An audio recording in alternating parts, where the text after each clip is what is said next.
Let's now talk about the three types of Airbnb, three types of listing. Well, the long-term, the mid-term, and the short-term rentals. Term rental, the pros would be that you have less turnover. If you have someone in there, they're there for 5 years, for 10 years. I've had a tenant that has been at the El Sereno for 4 years now. We have a good relationship. And of course, predictable income. You know exactly how much you're getting per month, right? The cons are that you will have some wear and tear on the property after 4, 5, 10 years. And of course, evictions in California, that's big. So the midterm rentals are growing, and I think they're growing because the fastest field that is now growing is the medical field. And you have doctors, and you have surgeons, and you have physical therapists, and RNs, and CNAs, and they need a place to stay. They're contracted for 1 month, for 2 months, for 3 months. I've even had someone stay at my Airbnb. They were contracted by the city of Santa Clarita. He was a contractor, and he had to do a job for the next 2 or 3 months. And that's where we're kind of heading. A lot of people are going, I'm not doing this W-2 job anymore. I want to be self-employed. I want to run my own business.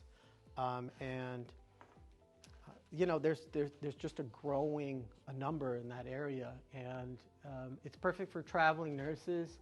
It's more lucrative. Now, why is it more lucrative than a long-term rental? You can charge higher. Because it's shorter term? It's shorter term. The furnishing. You're furnishing. You're basically running an Airbnb, but it's running for 30 days. So you can provide them with linen. You can provide them with a bed, with a stove, with a refrigerator, with Wi-Fi, with all of the utilities. They are not going to want to come to a city, stay there 3 months, and buy all this stuff. They're going to want it to be there, and that is, they're going to be able to stay there for 2 or 3 months, and you're just going to be able to charge higher because you're offering all of these amenities. And if you go through an app, I'll probably talk about it again, but if you go through an app called Furnish Finder actually screens these tenants and goes through their credit history, they go through their work history, and they go through their whether they have any crime or convictions or anything like that. They screen through all of that, and then now they're on the platform.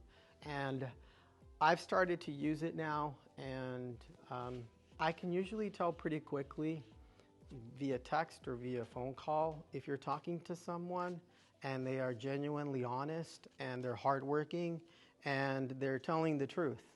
I've even asked someone, is it okay if you just send me your hospital ID badge? And they send it to me, boom, pops up. I'm like, this, sometimes that helps. There are other ways of screening called keychain. That's a popular one that is used by Furnish Finder. But going back to this, you do have the issue of evictions, but it's highly doubtful. It's highly doubtful, especially if you're pretty good at reading people. They're there for the short term, right?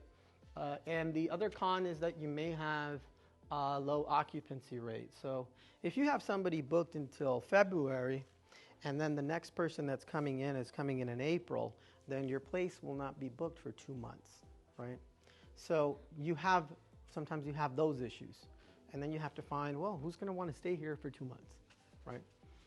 So, the terms of the stays usually are anywhere between 30 and 120 days. And of course, my favorite, short-term rentals. These are my favorites because they are the most cash flow. What is their Achilles heel? It would be the city ordinances. They are shutting them down like crazy. In Hawaii, you couldn't get a short-term stay in Hawaii. Now, a couple of months ago, they said you can't even stay there for 30 days. We want 90 days or above, because people were actually doing that. They were saying, oh, I'll stay in Hawaii for 30 days. That'll be fantastic. They're banning that as well. What are the pros? The pros are, of course, cash flow, as well as you're going to have less wear and tear on your property. And that's because people, guests, when they stay at a studio or a home, they know that you're going to be coming within the next 12 hours or the next 18 hours. You're going to be walking in and going, the light's still working. Are there any holes in the walls? And so I think psychologically people take care of the place just because they know, hey, I'm going to be leaving. I need to make sure that the place is well kept and taken care of. Plus, they're there for such a short time, right? You have no eviction issues. And what I put there in asterisk is that you have, this is probably the con.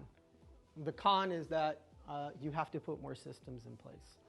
You need a handyman, you need a cleaning person, you might need to hire someone off TaskRabbit and say, I need you to go here and I need you to fix this lock. Can you do that within the next 12 hours?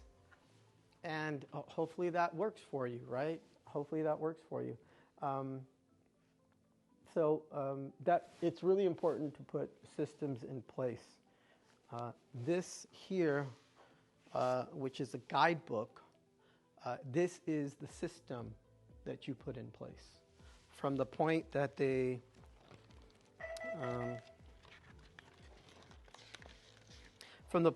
check in, knowing that there's a security deposit, to the point where they check out and you ask them to dispose of all of the food that's in the fridge, to put all of the trash right outside, and putting the systems in place, starting with a guidebook is very important, I think.